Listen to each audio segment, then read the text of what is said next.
Hi everybody, this is Alchemist 2, and I'm back again with another TV series review. Recently I just watched the first episode of Atlantis, BBC's Atlantis, and I have to say I'm really pleasantly surprised by it. It's a lot different than I expected it would be, but it has a lot of the Greek mythology involved with it, and Pythagoras is involved, which I automatically love that. um, the first episode we meet Jason, and he's told by the oceanographer that his father wants to find him, and Jason doesn't know where his father is, so naturally he goes out to look for him. And when he's underneath the water in his submarine, this blinding light just catches him off guard, and the moment he wakes up, he is on this white sand beach, and he hears, I think it's the voice of the Oracle. I think that's who speaks to him, but he hears his own name spoken, Jason, in the distance. And he follows it, not really knowing where he's going, and of course chaos ensues. It's really funny. It's quite hysterical, and we meet Hercules and Pythagoras, and Hercules is rather corpulent. I love the guy who plays Hercules, though. He's so funny. And of course Jason is on a search for his father, and of course as he's in Atlantis, at first he thinks it's all a dream, and he's thinking, well, why isn't the city underwater?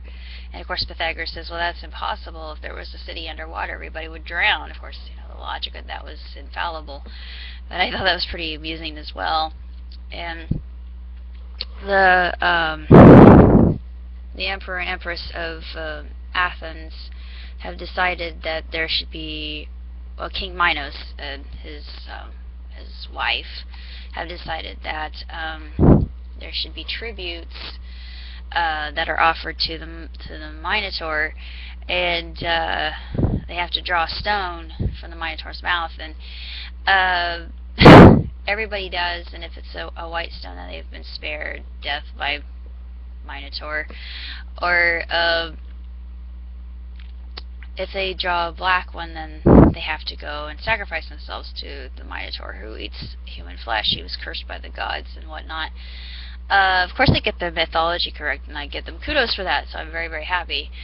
I love all the characters. Jason especially, he's my favorite so far. Of course Pythagoras too. I just adore Pythagoras and Hercules. The king's daughter is very interesting. I have a feeling that she's going to play a very important part later on. We learn more about the Minotaur later on, and the prophecy that's spoken of by the Oracle, you get to see more of that in this particular episode. I'm looking forward to the next one as well, because it's very interesting. It's a lot different than I thought it would be, and it's spectacular. It's funny, it's engaging, it's entertaining.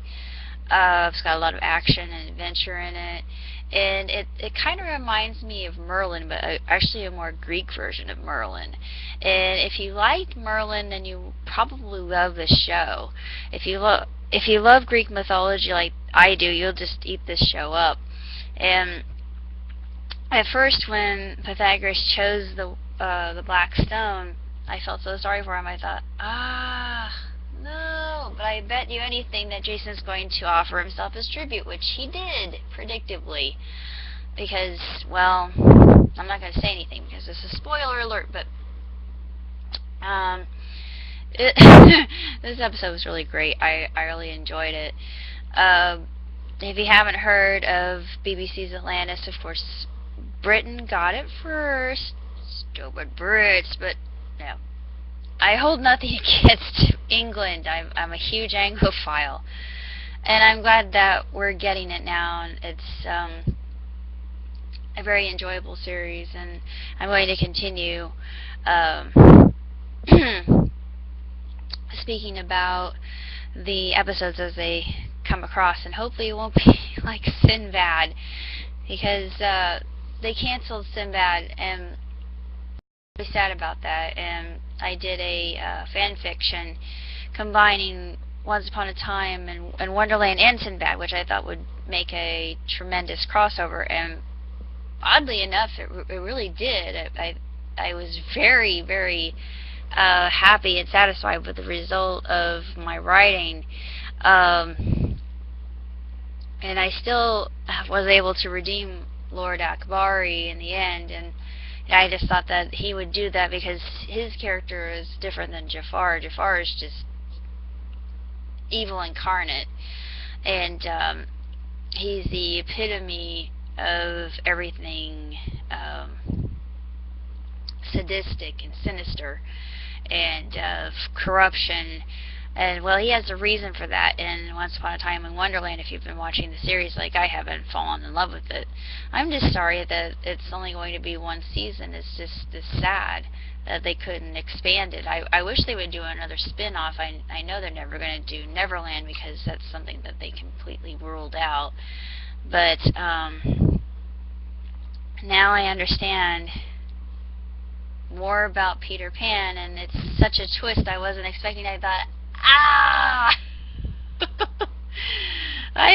I literally looked at my television screen. I don't really talk back to my TV unless it's when I'm watching Doctor Who, but I literally said, what? when I saw this episode.